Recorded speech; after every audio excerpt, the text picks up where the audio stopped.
What's going on? Welcome back to the channel. Today we're going to talk to you about SoFi. I want to go over some expectations for this upcoming week, what might cause some volatility in the stock price, and where I see things going. Before we get into any of that, make sure you guys hit that thumbs up, and with that, let's get right to it.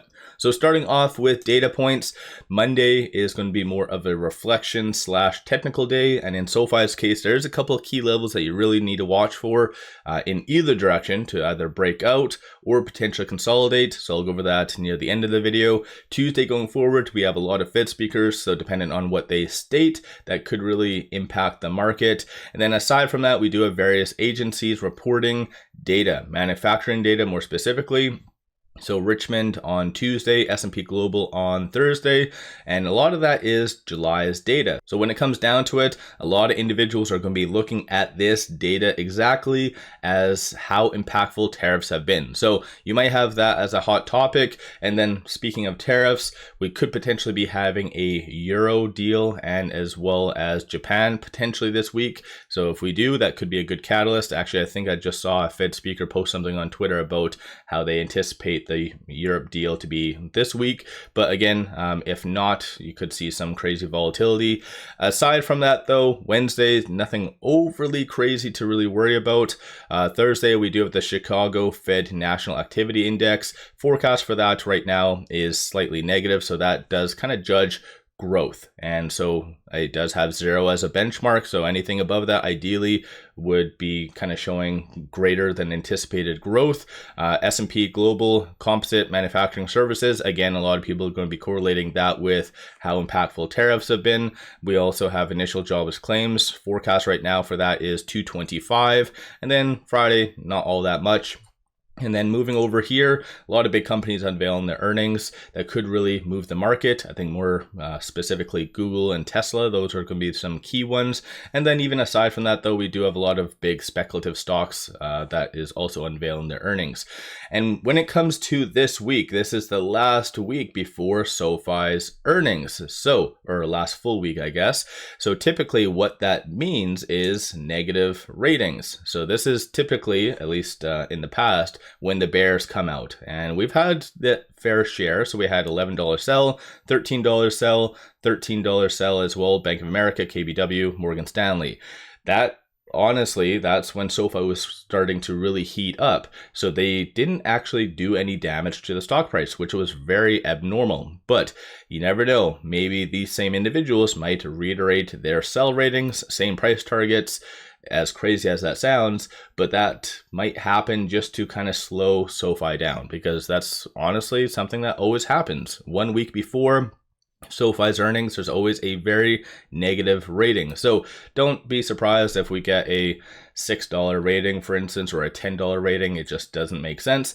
And on a side note, it's been a very long time since we've heard from Compass Point 5 months ago. So I think they're long past due for a rating or kind of a re-rating. So their last one was a sell $6 price target. So again, don't be surprised if we have some negative ratings that do come out. Aside from that, there isn't anything planned associated to SoFi. So no fireside chats, no anything like that. But aside from that, there isn't anything planned specific to SoFi for this upcoming week. So no fireside chats or anything. I will be doing a little bit more of a deeper dive on some expectations for SoFi's upcoming earnings. I'll put that video out sometime this week, going over some of the expectations and just things that you need to be aware of. Aside from that, going into this upcoming week, 14.13% of the free float is being shorted, works to be 153.38 million shares. Shorts have been like this last week that did happen was the most tamest shorts have ever been since I've started to cover SoFi. Like they didn't do anything. So even on Friday, they did increase roughly like 43,000 shares.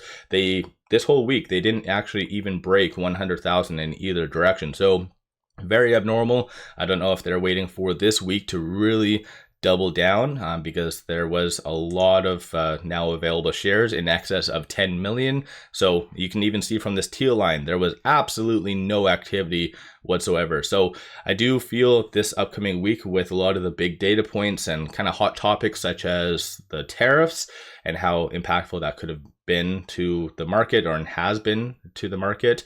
So you might see shorts kind of fairly active for that, but nonetheless, Monday you should be seeing a nice push higher because there was roughly around 158,000 in the money options. So again, that could make for a very nice push higher. There wasn't really that crazy in transactions after hours on Friday. There was a 1.1 and a $4.6 million transaction. Most likely after hours Friday, that is market makers covering, but market makers don't have a lot of volatile stocks such as SoFi in their inventory, meaning they'll have to actually go to the open market to buy it.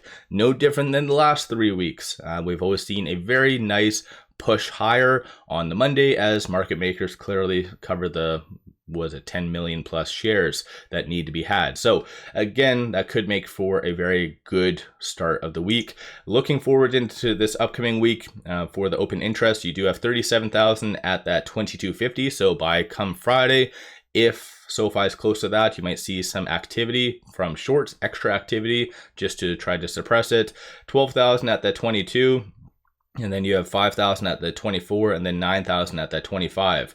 From the activity from Friday, you do see a consensus for it to be roughly around that $23 range, 23 to 24. So that's what the bulls are feeling is coming this week. And then the bears are anticipating for it to be sub roughly between $20.50 and 21. So I think they're somewhat evenly divided right now. So again, something to keep in mind. With it at 21.81, it is trading between this pivot and this S1. So 21.61 followed by 21.42 is going to be support levels. So if you're looking at averaging down or swing trading, just kind of watch for that. Flip side, 21.91, 22.20, 22.39, and then 22.69 is all various resistance points. I'm looking at the 1 minute chart on a side note. Normally I look at the kind of 1 day for the most part, but this is one thing I wanted to kind of share with you is that it did bounce off of this general area on Friday. So even though it did hit a new 52-week high, it bounced off of this. So we do know going forward that this is a strong resistance. So at least in the short term, just watch for 22.69. And even aside from that, with all those in the money options going to be covered first thing on Monday, just kind of watch for a lot of these points. Aside from that though, there hasn't been really any articles coming out. That's new information that hasn't really been brought up in previous videos. On the actual chart, because of the recent kind of volatility and consolidation on Thursday, you are seeing now the Stochastic RSI breaking off of the overbought status. So if it does, let's say, pull back to, let's say, that $20 range, that should kind of bring it back to the low end, kind of resetting the technicals, which I think is somewhat overdue and would be very healthy for the stock. So something, again, to keep in mind. But going into this upcoming week, it is still rather high, meaning first sign of weakness, you could see some consolidation, whether it be specific to SoFi or the broader market, as I always share with you. And then one thing that could cause some volatility is more of a psychological kind of aspect, and that is this right here. So going into this upcoming week, the S&P is sitting at 62.96. I vaguely brought this up in my pre-market videos for those of you that kind of watch those, but 63.50 is the next key resistance level. In the past, whenever we've neared these resistance levels, people just start to, I don't know why, just psychologically freak out. So happened at 5,000, 5,500, and 6,000. It just doesn't make sense. And clearly, as you can kind of see, we just move higher from there. But at least in the short term, people start to freak out and say, hey, the market's too hot. Like, we're at the peak. Like, what the hell? We're due for a massive crash. I don't know why it always happens, but don't be surprised either Monday or Tuesday if we do hit that 63.50 or general area. People start to just become somewhat bearish in the short term. So again, that might be something to keep in mind because the broader market, including SoFi, is largely overbought, as I kind of just shared with you. So let me know your thoughts on SoFi. Where do you see things going by the end of the week, especially, again, factoring in FOMO leading into the earnings? So where do you see things going? I do feel like there's going to be multiple new 52-week highs hit, possibly a high of even 23.50 in my opinion. But I think by Friday, it might consolidate back down to kind of within this range. So this R2 and this R1. So 22.39 to 22.20, in my opinion, I feel like it will be somewhere within that range. Of course, it would be nice to see it at that 25 or potentially even higher leading into by the end of this week. But realistically, there's a lot of hot topics coming out that could really shake up the market. So let me know your general thoughts on SoFi. Have you been buying? Have you been selling? Where do you see things going? And then when it comes down to SoFi's earnings, I know I'm going to be doing a dedicated video to that, but do you think that we're going to sell off, or do you think that it's going to really push it higher to, let's say, that $30 range or something out there? So let me know your general thoughts. Hopefully everyone's having a good weekend. One final thing, pop over to my Patreon if you're looking for some solid buy signals on stocks, options, crypto, many of which have been absolutely on point. Definitely worthwhile to pop over there and take a look. With all that said, appreciate all of you watching.